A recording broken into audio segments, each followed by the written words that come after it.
बोलिए भगवान विष्णु की जय। लक्ष्मीपति श्री हरि भगवान विष्णु जी के चरणों में मेरा कोटि कोटि प्रणाम। भक्तगण, आज माघ माह महात्म्य का छठा अध्याय का अब श्रवण करेंगे।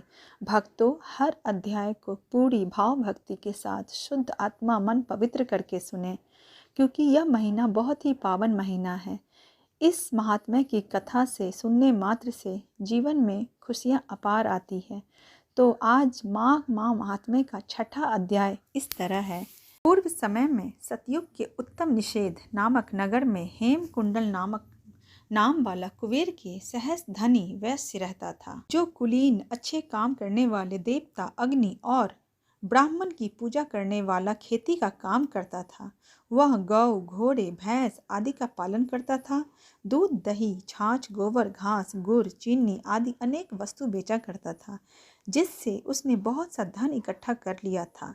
जब वह बूढ़ा हो गया तो मृत्यु को निकट समझकर उसने धर्म के कार्य करने प्रारंभ किए।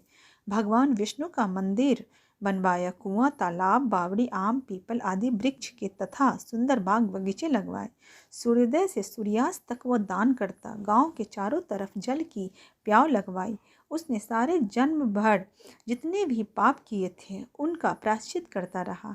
इस प्रकार उसके 2 पुत्र उत्पन्न हुए, जिनका नाम उसने कुंडल और विकुंडल रखा। जब दोनों लड़के युवावस्था के हुए तो हेमकुंडल वैश्य गृहस्थी का सब कार्य सौंपकर तपस्या के निमित्त वन में चला गया और वहां विष्णु जी की आराधना में शरीर को सुखाकर अंत में विष्णु लोक को प्राप्त हो गया।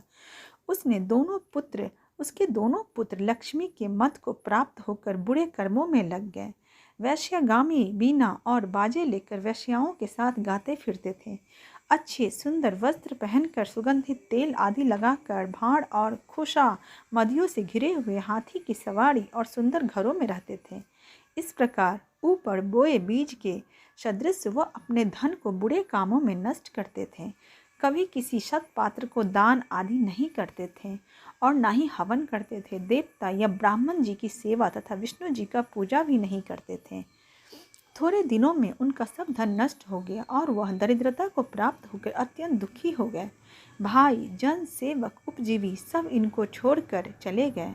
तब इन्होंने चोरी आदि करना आरंभ किया और राजा के भय से नगर को छोड़कर डाकुओं के साथ वन में रहने लगे और वहां अपने तीक्ष्ण बाणों से वन की पक्षी, हिरण आदि पशु तथा हिंसक जीवों को मारकर खाने लगे। एक समय इनमें से एक पर्वत पे गाय, जिसको सिंह मारकर खा गया, और दूसरा वन को गया, जो काले सर्प के डसने से मर गया। तब यमराज के दूत उन दोनों को बांधकर यम के पास लाए और कहने लगे कि महाराजा, इन दोनों पापियों के लिए क्या आज्ञा है। इस तरह वो दोनों भाइयों को गलत रास्ता मिल गया और वह दोनों पाप के रास्ते पर चलने लगे। इसके आगे का जो भी कथा है वह आपको 7वें अध्याय में सुनने को मिलेगा। तो इसी के साथ छठा अध्याय समाप्त होता है और अगले वीडियो में आप 7वें अध्याय का श्रवण करेंगे। बोलिए भगवान विष्णु जी के चरणों में प्रणाम।